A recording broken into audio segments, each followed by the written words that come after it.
ಆತ್ಮೀಯ ಸ್ನೇಹಿತರೆ, TM learning centre YouTube ಚಾನಲ್ಗೆ ನಿಮ್ಮೆಲ್ಲರಿಗೂ ಸ್ವಾಗತ. ಈ ವಿಡಿಯೋದಲ್ಲಿ ನಾನು ನಿಮಗೆ ಎನ್ವಿರಾನ್ಮೆಂಟಲ್ ಸೈನ್ಸ್ ಅಂದರೆ EVSಗೆ ಸಂಬಂಧಪಟ್ಟಂತೆ ಪರಿಸರ ಅಧ್ಯಯನ D.Ed ಅಭ್ಯರ್ಥಿಗಳಿಗೆ ಪತ್ರಿಕೆ 1 ಹೆಲ್ಪ್ ಆಗುವಂಥ ಒಂದು ಪ್ರಶ್ನೆ ಪತ್ರಿಕೆಯನ್ನು ಬಿಡಿಸ್ತಾ ಇದ್ದೀನಿ. ಇದು 2017ರ ಪ್ರಶ್ನೆ ಪತ್ರಿಕೆ 1. ಸೊ ಇದನ್ನು ನೀವು ಬಿಡಿಸೋದ್ರಿಂದ ಈಗ ಬರುವಂಥ ಕರ್ನಾಟಕ ಶಿಕ್ಷಕರ ಅರ್ಹತಾ ಪರೀಕ್ಷೆಗೆ ನಿಮ್ಮ ಸಿದ್ಧತೆ ಯಾವ ರೀತಿ ಆಗಿದೆ ಅಂತಕ್ಕಂಥದ್ದನ್ನು ಪುನರ್ಮನನ ಮಾಡ್ಕೊಳ್ಬೋದು ಮತ್ತು ಯಾವ ಅಂಶಗಳು ನೀವು ಇನ್ನೂ ಓದಬೇಕು ಅಂತಕ್ಕಂಥದ್ದನ್ನು ನಿಮಗೆ ಒಂದು ಎಚ್ಚರಿಕೆಯ ಗಂಟೆಯನ್ನು ಕೊಡುತ್ತೆ ಅಂತ ಭಾವಿಸ್ತಾ ಈ ವಿಡಿಯೋವನ್ನು ಪ್ರಾರಂಭ ಮಾಡ್ತಾ ಇದ್ದೀನಿ. ಸೊ ಇನ್ನು ಯಾರೆಲ್ಲ ಸಬ್ಸ್ಕ್ರೈಬ್ ಮಾಡಿಲ್ಲ ಅವರೆಲ್ಲ ಇನ್ನು ಸಬ್ಸ್ಕ್ರೈಬ್ ಮಾಡಿ ಮುಂದಿನ ವಿಡಿಯೋಗಳನ್ನು ತಪ್ಪದೆ ನೋಟಿಫಿಕೇಷನನ್ನು ಪಡೀರಿ ಅಂತ ಹೇಳ್ತಾ ವಿಡಿಯೋನ ಪ್ರಾರಂಭ ಮಾಡೋಣ. ಮೊದಲನೇ ಪ್ರಶ್ನೆ ಈ ಥರ ಇದೆ: ಈ ಕೆಳಗಿನ ಯಾವ ಲಕ್ಷಣಗಳು ಸಾಸಿವೆ ಸಸ್ಯದಲ್ಲಿ ಕಂಡುಬರುತ್ತವೆ? ಅಂದರೆ ಸಾಸಿವೆ ಸಸ್ಯ, ಮಸ್ಟರ್ಡ್ ಪ್ಲಾಂಟ್ ಅಂತ ಏನು ಕರಿತೀವಿ, ಸೊ ಆ ಒಂದು ಸಸ್ಯದಲ್ಲಿ ಯಾವ ಲಕ್ಷಣಗಳು ಕಾಣಿಸುತ್ತೆ ಅಂತ. ಸೊ ಮಸ್ಟರ್ಡ್ ಸಾಸಿವೆ ನೀವು ನೆನಪಿಸ್ಕೊಳ್ಬೇಕು, ಅದಕ್ಕೆ ಏನೆಲ್ಲ ಲಕ್ಷಣಗಳು ಇರುತ್ತೆ ಅಂತ ಹೇಳ್ಬಿಟ್ಟು. ಸೊ ಇಲ್ಲಿ ತಾಯಿ ಬೇರು ತಂತು ಬೇರಿನ ವ್ಯವಸ್ಥೆ ನಿಮಗೆ ಗೊತ್ತಿದೆ. ಸಾಸಿವೆಯಲ್ಲಿ ಏನಿರುತ್ತೆ? ತಾಯಿ ಬೇರಿನ ವ್ಯವಸ್ಥೆ. ಹಾಗೆ ಮತ್ತೆ ಹೂವಿನ ದಳಗಳು 5 ಇರ್ತವೆ ಅಂತಕ್ಕಂಥದ್ದು ನೀವು ನೆನಪಿಟ್ಕೊಳ್ಬೇಕು. ಹಾಗೆ ಜಾಲಬಂಧ ವಿನ್ಯಾಸ ಇರುತ್ತೆ. ತಾಯಿ ಬೇರು, ಜಾಲಬಂಧ ವಿನ್ಯಾಸ ಮತ್ತು ಪಂಚದಳ ಪುಷ್ಪ. ಸೊ ಆ ಹೂವನ್ನು ನೋಡಿದರೆ ನೀವು ಗೊತ್ತಾಗುತ್ತೆ ನಿಮಗೆ. ಸಾಸಿವೆ ಗಿಡದ ಒಂದು ಹೂವಿನ ಒಂದು ದಳಗಳು 1, 2, 3, 4, 5. ಸೊ ಈ ರೀತಿ 5 ದಳಗಳು ಇರುತ್ತೆ. ಸೊ ಹಾಗಾಗಿ ಇದನ್ನು ಪಂಚದಳ ಪುಷ್ಪ ಅಂತೇಳಿ ಕರಿತೀವಿ.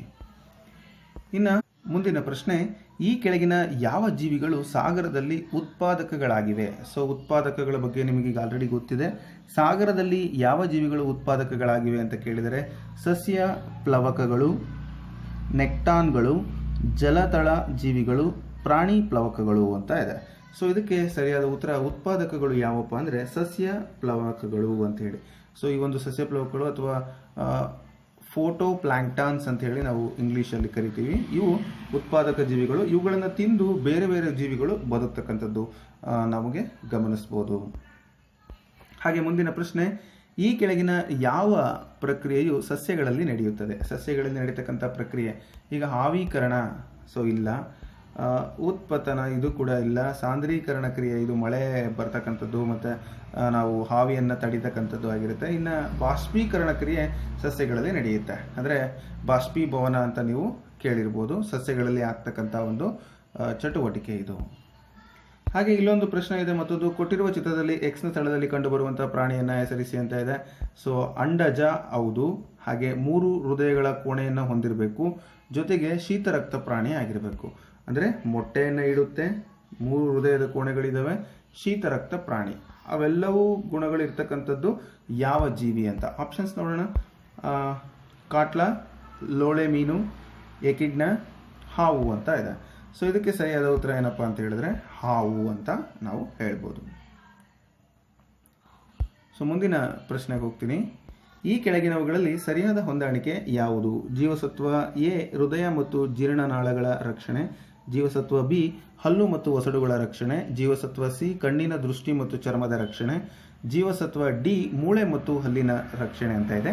ಇಲ್ಲಿ ಸರಿಯಾದ ಹೊಂದಾಣಿಕೆ ಯಾವುದಪ್ಪ ಅಂತ ಹೇಳಿದ್ರೆ ಆಪ್ಷನ್ 4 ಇದಕ್ಕೆ ಸರಿಯಾದ ಹೊಂದಾಣಿಕೆ ಆಗುತ್ತೆ. ಅಂದರೆ ಜೀವಸತ್ವ D ಇದು ಮೂಳೆ ಮತ್ತು ಹಲ್ಲಿನ ರಕ್ಷಣೆಗೆ ಸಹಾಯವನ್ನು ಮಾಡುತ್ತೆ. ಇನ್ನು ಉಳಿದವು ತಪ್ಪಿದಾವೆ ಅಂತಕ್ಕಂಥದ್ದನ್ನು ನೀವು ಗಮನಿಸ್ಬೋದು. ಹಾಗೆ ಕಾಲಮ್ A ಮತ್ತು ಕಾಲಮ್ B ನಲ್ಲಿ ಕೊಟ್ಟಿರುವಂತಹ ಮನೆಗಳೊಂದಿಗೆ ಹೋಲಿಸಿ ಅಂತೇಳಿ ಕೇಳಿದ್ದಾರೆ. ಸೊ ಆಪ್ಷನ್ಸ್ ಈ ಥರ ಇದೆ: ಧ್ರುವ ಪ್ರದೇಶಗಳು, ಮರುಭೂಮಿ, ಪ್ರವಾಹ ಪೀಡಿತ ಪ್ರದೇಶಗಳು, ಹಾಗೆ ಭೂಕಂಪನ ಪ್ರದೇಶಗಳು ಅಂತ ಇದೆ. ಸೊ ಇಲ್ಲಿ ನಾವು ಯಾವ ಒಂದು ಆಯ್ಕೆಗಳನ್ನು ಮಾಡಿಕೊಳ್ಬೇಕು ಅಂತ ನೋಡೋದಾದರೆ, ಮೊದಲನೇದು ಧ್ರುವ ಪ್ರದೇಶಗಳಲ್ಲಿ ನಾವು ಯಾವ ರೀತಿಯಾದ ಮನೆಗಳನ್ನು ನೋಡ್ತೀವಿ? ಈಗ್ಲೂ ಅಂತ ಕರಿತೀವಿ. ಸೊ ಆ ರೀತಿಯಾದ ಮನೆಗಳನ್ನು ನೋಡ್ತೀವಿ, ಅಂದರೆ 1. ಸೊ ಇನ್ನು ಮರುಭೂಮಿಗಳಲ್ಲಿ ಬಿಡಾರಗಳನ್ನು ಹಾಕಿರ್ತಾರೆ. ಪ್ರವಾಹ ಪೀಡಿತ ಪ್ರದೇಶಗಳಲ್ಲಿ ಏನು ಮಾಡಿರ್ತಾರಪ್ಪ ಅಂತ ಹೇಳಿದ್ರೆ ಪ್ರಮುಖವಾಗಿ ಅವರು ಮರದ ಕಾಲುಗಳ ಮನೆಗಳನ್ನು ರೆಡಿ ಮಾಡಿರ್ತಾರೆ. ಯಾಕೆ ಅಂದರೆ ನೀರಲ್ಲಿ ಮುಳುಗಬಾರದು ಅಂತಕ್ಕಂಥದ್ದು. ಭೂಕಂಪನ ಪ್ರದೇಶದಲ್ಲಿ ಮರದಿಂದ ಮಾಡಿದ ಮನೆಗಳು ಇರ್ತವೆ ಅಂತಕ್ಕಂಥದ್ದು. ಸೊ ಹಾಗಾಗಿ ಇಲ್ಲಿ ಆಯ್ಕೆ 1 ಅಂದರೆ AQBP and CSDR ಸರಿಯಾದ ಉತ್ತರ ಆಗತ್ತೆ. ಹಾಗೆ ಕೊಟ್ಟಿರುವ ಚಿತ್ರದಲ್ಲಿ ಗ್ರಂಥಿ ಇಲ್ಲಿ ಬಾ ಅಂತಕ್ಕಂಥ ಒಂದು ಹೆಸರಲ್ಲಿ ಕೊಟ್ಟಿದ್ದಾರೆ, ಯಾವ ಹಾರ್ಮೋನ್ ಒಂದನ್ನು ಸ್ರವಿಸುತ್ತದೆ ಅಂತ. ಸೊ ಇದು ಉರುಳಿ ಬೀಜಾಕಾರದಲ್ಲಿದೆ. ಇದು ಕಿಡ್ನಿ ಅಂದರೆ ಮೂತ್ರಪಿಂಡ ಆಗಿರುತ್ತೆ. ಇದು ಮೂತ್ರವನ್ನು ಶೋಧಿಸಿ ನೆಫ್ರಾನ್ ಅಂತಕ್ಕಂಥ ಸಣ್ಣ ಘಟಕಗಳು ಇದರಲ್ಲಿರುತ್ತೆ. ಇದರ ಮೇಲಿರ್ತಕ್ಕಂಥ ತ್ರಿಭುಜಾಕಾರದ ಈ ಒಂದು ಏನು ಗ್ರಂಥಿ ಯಾವುದಪ್ಪ ಅಂತಂದರೆ ಅದು ಅಡ್ರಿನಲ್ ಗ್ರಂಥಿ. ಅಡ್ರಿನಲಿನ್ ಅನ್ನು ಸ್ರವಿಕೆ ಮಾಡುತ್ತೆ. ತುರ್ತು ಪರಿಸ್ಥಿತಿಯ ಹಾರ್ಮೋನ್ ಅಂತ ಅದನ್ನು ಕರೀತಾರೆ. ನಾನೀಗ ಆಲ್ರೆಡಿ ನಿಮಗೆ ಸಾಕಷ್ಟು ಬಾರಿ ಹೇಳಿದ್ದೀನಿ. ಸೊ ಇನ್ನು ಮುಂದಿನ ಪ್ರಶ್ನೆಗೆ ಹೋಗ್ತೀನಿ. ಭಾರತದಲ್ಲಿ ಪ್ರಮುಖವಾದ ಸಾರ್ವಜನಿಕ ಸಾರಿಗೆ ಎಂದರೆ, ಸೊ ಭಾಳ ಪಬ್ಲಿಕ್ ಟ್ರಾನ್ಸ್ಪೋರ್ಟ್ ಯಾವುದಪ್ಪ ಅಂತ ಹೇಳಿದ್ರೆ ಅದು ರೈಲು ಮಾರ್ಗ. ಸೊ ಇದು ಬಹಳ ಪ್ರಮುಖವಾದಂತಹ ಒಂದು ಟ್ರಾನ್ಸ್ಪೋರ್ಟೇಷನ್ ಸಿಸ್ಟಮ್ ಅಂತ ಹೇಳ್ಬೋದು. ಹಾಗೆ ನಮ್ಮ ರಾಷ್ಟ್ರ ಲಾಂಛನದಲ್ಲಿ 4 ಸಿಂಹಗಳು ಪರಸ್ಪರ ವಿರುದ್ಧ ಮುಖ ಮಾಡಿ ನಿಂತಿವೆ. ಈ ಲಾಂಛನದ ಕೆಳಭಾಗದಲ್ಲಿ 3 ಸಂಕೇತಗಳು ಒಂದೇ ಸಾಲಿನಲ್ಲಿ ಕಂಡುಬರುತ್ತವೆ. ನೀವು ನೋಡಿರ್ಬೋದು ಏನೆಲ್ಲ ಅದರಲ್ಲಿ ಇರುತ್ತೆ ಅಂತಕ್ಕಂಥದ್ದು. ನಾನು ಆಗಲೇ ಹೇಳಿದೆ, ರಾಷ್ಟ್ರ ಲಾಂಛನವನ್ನು ನೀವು ನೋಡಿದಾಗ ಕಾಯಿನಲ್ಲಿ ಕೂಡ ನೀವು ಇದನ್ನು ಗಮನಿಸ್ಬೋದು. ಅಲ್ಲಿ ನಿಮಗೆ ಕಾಣಸಿಗುತ್ತೆ ಏನೇನಿರುತ್ತೆ. ಕುದುರೆ ಇರುತ್ತೆ, ಗೂಳಿ ಇರುತ್ತೆ, ಮಧ್ಯದಲ್ಲೊಂದು ಚಕ್ರ ಇರುತ್ತೆ, ಹೌದಲ್ವಾ? ಕುದುರೆ, ಚಕ್ರ ಮತ್ತು ಗೂಳಿ ಇವು ಒಂದೇ ಲೈನಲ್ಲಿ ಇರೋದನ್ನು ನೋಡ್ತೀವಿ. ಇನ್ನು ನವಿಲು ಇರೋದಿಲ್ಲ, ಆನೆ ಇರೋದಿಲ್ಲ. ಸೊ ಆನೆ ಮತ್ತು ಗೂಳಿ ಇರೋದಿಲ್ಲ. ಹಾಗಾಗಿ ನೀವು ಕುದುರೆ, ಚಕ್ರ ಮತ್ತು ಗೂಳಿ ಅನ್ನು ನೋಡ್ಬೋದು. ಇನ್ನು ಸಮುದ್ರದಲ್ಲಿ ಉಬ್ಬರ ಇಳಿತಗಳು ಉಂಟಾಗಲಿಕ್ಕೆ ಕಾರಣ ಏನು? ಈಗ ಅಮಾವಾಸ್ಯ ದಿನನೇ ಜಾಸ್ತಿ ಭೂಮಿ ಒಂದು ಅಲೆಗಳು ಸಮುದ್ರದಲ್ಲಿ ಬರ್ತಕ್ಕಂಥದ್ದನ್ನು ನೋಡ್ತೀವಿ. ಯಾಕೆ ಅಂತ ಹೇಳಿದ್ರೆ ಅದಕ್ಕೆ ಪ್ರಮುಖವಾದ ಕಾರಣ ಗುರುತ್ವಾಕರ್ಷಣ ಬಲ, ಗ್ರಾವಿಟೇಷನಲ್ ಫೋರ್ಸ್ ಏನಾಗುತ್ತೆ ಆ ಒಂದು ಉಬ್ಬರಳಿತೆಗಳು ಹೆಚ್ಚಾಗಲಿಕ್ಕೆ ಅಥವಾ ಕಡಿಮೆ ಆಗಲಿಕ್ಕೆ ಪ್ರಮುಖವಾದ ಕಾರಣ ಆಗುತ್ತೆ. ಇನ್ನು ಹಗಲು ರಾತ್ರಿಗಳು ಯಾಕೆ ಅಂತ ಹೇಳಿದ್ರೆ ಭೂಮಿಯ ಭ್ರಮಣೆ ಅಂತ ಹೇಳ್ಬೋದು. ಹಾಗೆ ಗ್ರಹಗಳ ಚಲನೆ, ಬೇರೆ ಬೇರೆ ಆಪ್ಷನ್ಸನ್ನು ಕೊಟ್ಟಿದ್ದಾರೆ. ಸರಿಯಾದ ಉತ್ತರ ಬಂದು ಗುರುತ್ವಾಕರ್ಷಣ ಬಲ. ನೆಕ್ಸ್ಟು, ಆಗಿಂದಾಗ್ಗೆ ಪ್ರವಾಹ ಉಂಟಾಗುವ ಪ್ರದೇಶಗಳಲ್ಲಿ ವಾಸಿಸುವ ಜನರು ತಮ್ಮನ್ನು ಪ್ರವಾಹದಿಂದ ರಕ್ಷಿಸಿಕೊಳ್ಳಲು ಈ ಕೆಳಗಿನ ಒಂದನ್ನು ನಿರ್ಮಿಸಿಕೊಳ್ಳುವರು ಅಂತ ಇದೆ. ಸೊ ಪ್ರವಾಹದಿಂದ ರಕ್ಷಣೆ ಮಾಡಿಕೊಳ್ಳಿಕ್ಕೆ ಏನನ್ನ ಅವರು ನಿರ್ಮಿಸಿಕೊಳ್ತಾರೆ ಅಂತ ಹೇಳಿದ್ರೆ, ನಾನು ಆಗಲೇ ನಿಮಗೆ ಮ್ಯಾಚ್ ದಿ ಫಾಲೋಯಿಂಗ್ ಅಲ್ಲಿ ಹೇಳಿದ್ದೆ, ಮರದ ಕಾಲುಗಳಿಂದ ಮಾಡಿದ ಮನೆಗಳು, ಮರಗಾಲುಗಳಿಂದ ಮಾಡಿದಂತಹ ಮನೆಗಳನ್ನು ಅವರು ಏನು ಮಾಡ್ತಾರೆ, ನಿರ್ಮಿಸಿಕೊಂಡಿರ್ತಾರೆ ಅಂತ. ಈ ಕೆಳಗಳಲ್ಲಿ ಯಾವುದು ಹಸಿರುಮನೆ ಅನಿಲವಲ್ಲ. ಸೊ ಬಹಳ ಇಂಪಾರ್ಟೆಂಟ್ ಇದು, ತುಂಬ ಸರಿ ನಿಮಗೆ ರಿಪೀಟ್ ಆದಂಥ ಪ್ರಶ್ನೆ ಆಗಿರುತ್ತೆ. ಹಸಿರುಮನೆ ಅನಿಲಗಳಲ್ಲಿ CFC, ಮೀಥೇನ್ ಮತ್ತು ನೈಟ್ರೋಜನ್ ಡೈಆಕ್ಸೈಡ್ ಇದೆ. ಸೊ ಇವೆಲ್ಲವೂ ಕೂಡ ಹಸಿರುಮನೆ ಅನಿಲಗಳು. ಆದರೆ ಯಾವುದು ಅಲ್ಲ? ಸೊ ನೈಟ್ರೋಜನ್ ಅಲ್ಲ. ಸೊ ನೈಟ್ರೋಜನ್ ಅದು ಹಸಿರುಮನೆ ಅನಿಲ ಅಲ್ಲ. ಅದು ಯಾವುದೇ ಥರದ ತೊಂದರೆಯನ್ನು ನಮಗೆ ಮಾಡೋದಿಲ್ಲ. ಹಾಗಾಗಿ ನೈಟ್ರೋಜನ್ ಇದಕ್ಕೆ ಸರಿಯಾದ ಉತ್ತರ ಆಗುತ್ತೆ. ಇನ್ನು 134 ಪ್ರಶ್ನೆ, ಈ ಕೆಳಗಿನ ಒಂದು ಗುಂಪಿನ ದೇಶಗಳಲ್ಲಿ ಕರ್ಕಾಟಕ ಸಂಕ್ರಾಂತಿ ವೃತ್ತ ಹಾದು ಹೋಗುತ್ತದೆ. ಸೊ ಕರ್ಕಾಟಕ ಸಂಕ್ರಾಂತಿ ವೃತ್ತ ಎಲ್ಲಿ? ಭಾರತದಲ್ಲಿ ಹಾದು ಹೋಗುತ್ತೆ. ಅದೆಲ್ಲ ನಿಮಗೆ ಗೊತ್ತು, ಎಲ್ಲದರಲ್ಲೂ ಭಾರತ ಇದೆ. ಸೊ ಇನ್ನು ಇರಾನ್ನಲ್ಲಿ ಇಲ್ಲ, ಪಾಕಿಸ್ತಾನದಲ್ಲಿ ಹೋಗಲ್ಲ, ಅದು ಇರಾಕ್ನಲ್ಲೂ ಹೋಗಲ್ಲ, ಸೌದಿ ಅರೇಬಿಯಾ ಮತ್ತು ಭಾರತ. ಸೊ ಇವೆರಡು ಒಂದೇ ಸಾಲಿಗೆ ಸಿಗ್ತವೆ, ನಿಮಗೆ ಮ್ಯಾಪಲ್ಲಿ ನೋಡ್ಬೋದು. ಹಾಗಾಗಿ ಈ ಕರ್ಕಾಟಕ ಸಂಕ್ರಾಂತಿ ವೃತ್ತ ಹಾದು ಹೋಗ್ತಕ್ಕಂಥದ್ದು ಭಾರತ ಮತ್ತು ಸೌದಿ ಅರೇಬಿಯಾಗಳ ಮೇಲೆ ಅಂತ ತಿಳ್ಕೊಬೇಕು ನೀವು. ಸೊ ಹಾಗೆಯೇ ಮುಂದಿನ ಪ್ರಶ್ನೆ, ಇಲ್ಲೊಂದು ಪ್ರಶ್ನೆ ಇದೆ. ಇದು ಕೃಷಿ ಕ್ಷೇತ್ರಕ್ಕೆ ಸಂಬಂಧಪಟ್ಟಿದ್ದು. BT ಅಂತೇಳಿ ಒಂದು ಹೆಸರು ಕರೀತಾರೆ. BT ಬದನೆ, BT ಹತ್ತಿ, BT ಅಕ್ಕಿ, ಇವುಗಳಲ್ಲಿ BTಯ ವಿಸ್ತೃತ ರೂಪ ಏನು ಅಂತ ಹೇಳ್ಬಿಟ್ಟು. BT ಅಂದರೆ ಏನು? ಸೊ ನಾವೆಲ್ಲ ಬಯೋಟೆಕ್ನಾಲಜಿ ಅಂತ ಅಂದ್ಕೊಳ್ತೀವಿ, ಆದರೆ BT ಅಂದರೆ ಬೆಸಿಲಸ್ ತುರೆಂಜಿಯೆನ್ಸಿಸ್ ಅಂತ ಹೇಳ್ಬಿಟ್ಟು. ಸೊ ಹಾಗಾಗಿ ಆಯ್ಕೆ 4 ಇದಕ್ಕೆ ಸರಿಯಾದ ಉತ್ತರ ಆಗುತ್ತೆ. ಅದೊಂದು ಸೈಂಟಿಫಿಕ್ ನೇಮ್ ಆಗಿದೆ. ಸೊ ಅದರ ಮುಖಾಂತರ ನಾವು ಒಂದು ಹೈಬ್ರಿಡ್ ತಳಿಗಳನ್ನು ನೋಡ್ಬೋದು ಅಂತೇಳಿ. ಹಾಗೆ ಈ ಕೆಳಗಿನವುಗಳಲ್ಲಿ ಒಂದನ್ನು ವಿಭಕ್ತ ಕುಟುಂಬ, ವಿಭಕ್ತ ಅಂದ ತಕ್ಷಣ ನೀವು ನೆನ್ಪಿಟ್ಕೊಳ್ಳಿ ಚಿಕ್ಕ ಕುಟುಂಬ ಅಂತ. ಸೊ ಇದು ನಿಮಗೆ ಗೊತ್ತಿರೋದ್ರಿಂದ ನಾನು ಹೆಚ್ಚಿಗೆ ಇದರ ವಿವರಣೆ ಕೊಡೋಕೆ ಹೋಗಲ್ಲ. ಪೋಷಕರು ಮತ್ತು ಅವರ ಮಕ್ಕಳು ಮಾತ್ರ ಒಳಗೊಂಡಿರ್ತಕ್ಕಂಥ ಒಂದು ಕುಟುಂಬ, ಹಾಗಾಗಿ ಇದನ್ನು ವಿಭಕ್ತ ಕುಟುಂಬ ಅಂತೀವಿ. ಆಪ್ಷನ್ 2 ಸರಿಯಾದ ಉತ್ತರ. ಈ ಕೆಳಗಿನ ಯಾವುದು ವಿದುರರಿಗೆ ತಮ್ಮ ಸಂಗಾತಿಯ ಮರಣದ ನಂತರ ತೀವ್ರವಾದ ಸಮಸ್ಯೆ ಕಂಡು ಬರುತ್ತದೆ? ಇದು ಒಂದು ರಿಲೇಶನ್ಶಿಪ್ ಮೇಲೆ ಬರುತ್ತೆ. ವಿದುರ ಅಂತ ಹೇಳಿದ್ರೆ ಹೆಂಡತಿಯನ್ನ ಕಳ್ಕೊಂಡಿರೋದು, ವಿಧವೆ ಅಂದ್ರೆ ಗಂಡನನ್ನ ಕಳ್ಕೊಂಡಿರ್ತಕ್ಕಂಥವ್ರು. ಅವರಿಗೆ ಏನು ಸಮಸ್ಯೆ ಕಂಡು ಬರುತ್ತೆ? ಒಂಟಿತನ, ಸಂಗಾತಿಯ ಮರಣದ ನಷ್ಟ ಸ್ವೀಕಾರ, ಒಂಟಿಯಾಗಿ ಸ್ಥಳಗಳಿಗೆ ಹೋಗುವುದು, ಕೆಲಸ ಮಾಡುವುದು, ಮನೆಯ ಕೆಲಸಗಳು. ಸೊ ಇದಕ್ಕೆ ಪ್ರಮುಖವಾದಂಥದ್ದು ತೀವ್ರವಾಗಿ ಕಾಡ್ತಕ್ಕಂಥದ್ದು ಒಂಟಿತನ. ಹಾಗೆ ಮಕ್ಕಳ ಮೇಲೆ ಪ್ರಭಾವ ಬೀರುವ ಪ್ರಮುಖ ಸಾಮಾಜೀಕರಣ ಅಂಶ ಯಾವುದು ಅಂತ ಕೇಳಿದರೆ, ಸೊ ಮಕ್ಕಳು ಸಾಮಾನ್ಯವಾಗಿ ಕುಟುಂಬದಲ್ಲಿ ಇರ್ತಾರೆ. ಹಾಗಾಗಿ ಆ ಒಂದು ಕುಟುಂಬ ಮಕ್ಕಳ ಮೇಲೆ ಪ್ರಭಾವ ಬೀರತಕ್ಕಂಥ ಒಂದು ಪ್ರಮುಖ ಸಾಮಾಜೀಕರಣ ಅಂಶ ಅಂತ ನಾವು ಹೇಳ್ಬೋದು. ಈ ಕೆಳಗಿನ ಯಾವ ಒಂದು ವಿಧಾನವು ಪರಿಸರ ಅಧ್ಯಯನದ ವಿಧಾನವಲ್ಲ ಅಂತ ಇದೆ. ಸೊ ವೀಕ್ಷಣೆ ಮಾಡ್ತಕ್ಕಂಥದ್ದು ಪರಿಸರ ಅಧ್ಯಯನ ವಿಧಾನದಲ್ಲಿ ಒಂದು ಪ್ರಮುಖವಾದದ್ದು. ಊಹೆ, ಕೆಲವೊಂದು ಕಲ್ಪನೆಗಳನ್ನು ಮಾಡ್ಕೊಳ್ತೀವಿ, ಸಂಪನ್ಮೂಲ ವ್ಯಕ್ತಿಗಳ ಜೊತೆ ಸಂವಾದವನ್ನು ಮಾಡ್ತೀವಿ. ಆದರೆ ಸಾಂಪ್ರದಾಯಿಕ ಜ್ಞಾನ ಇದೆಯಲ್ಲ, ಇದು ಪರಿಸರ ಅಧ್ಯಯನದ ವಿಧಾನಗಳಲ್ಲಿ ಒಂದು ಅಲ್ಲ. ಹಾಗೆ ಪರಿಸರ ಅಧ್ಯಯನ ತರಗತಿಗಳಲ್ಲಿ ಮಣ್ಣು ವಿಷಯವನ್ನು ಬೋಧಿಸುವಾಗ ಮಣ್ಣಿನ ವಿಧಗಳು ಮತ್ತು ಮಣ್ಣಿನ ಸಂರಕ್ಷಣೆಯ ಬಗ್ಗೆ ಶಿಕ್ಷಕರು ಪಾತ್ರಾಭಿನಯದ ಚಟುವಟಿಕೆಯನ್ನು ಏರ್ಪಡಿಸಿರುತ್ತಾರೆ. ಈ ಚಟುವಟಿಕೆಯ ಪ್ರಮುಖ ಉದ್ದೇಶ ಏನು ಅಂತ ಕೇಳಿದ್ದಾರೆ. ಅಂದರೆ ಮಣ್ಣಿನ ಬಗ್ಗೆ ಪಾಠವನ್ನು ಮಾಡ್ತಾ ಇದ್ದಾರೆ. ಆ ಪಾಠವನ್ನು ಬೋಧನೆ ಮಾಡಬೇಕಾದ್ರೆ ಏನು ಮಾಡ್ತಾ ಇದ್ದಾರೆ ಅವರು? ಪಾತ್ರಾಭಿನಯದ ಚಟುವಟಿಕೆಯನ್ನು ಏರ್ಪಡಿಸಿದ್ದಾರೆ.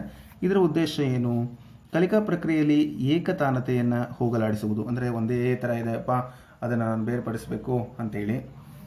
ಮಣ್ಣಿನ ವಿಧಗಳ ಮತ್ತು ಮಣ್ಣಿನ ಸಂರಕ್ಷಣೆಯ ಬಗ್ಗೆ ಕಲಿಕಾರ್ಥಿಯ ಜ್ಞಾನವನ್ನು ಹೆಚ್ಚಿಸುವುದು. ಕಲಿಕಾರ್ಥಿಯ ಸಾಮಾಜಿಕ ಕೌಶಲ್ಯಗಳನ್ನು ಅಭಿವೃದ್ಧಿಗೊಳಿಸುವುದು. ಕಲಿಕಾ ಪ್ರಕ್ರಿಯೆಯಲ್ಲಿ ಕಲಿಕಾರ್ಥಿಯ ಸಕ್ರಿಯ ಪಾಲ್ಗೊಳ್ಳುವಿಕೆಯನ್ನು ಖಾತರಿಪಡಿಸಿಕೊಳ್ಳುವುದು. ಸೊ ಇದಕ್ಕೆ ಸರಿಯಾದ ಉತ್ತರ ಏನಪ್ಪ ಅಂತ ಹೇಳಿದ್ರೆ ಆಪ್ಷನ್ 4, ಆ ಒಂದು ಕಲಿಕಾರ್ಥಿ ಕಲಿಕೆಯಲ್ಲಿ ಸರಿಯಾಗಿ ತೊಡಗಿಕೊಳ್ಳಿ ಅಂತಕ್ಕಂಥದ್ದು ಆ ಒಂದು ಉದ್ದೇಶ ಆಗಿತ್ತು.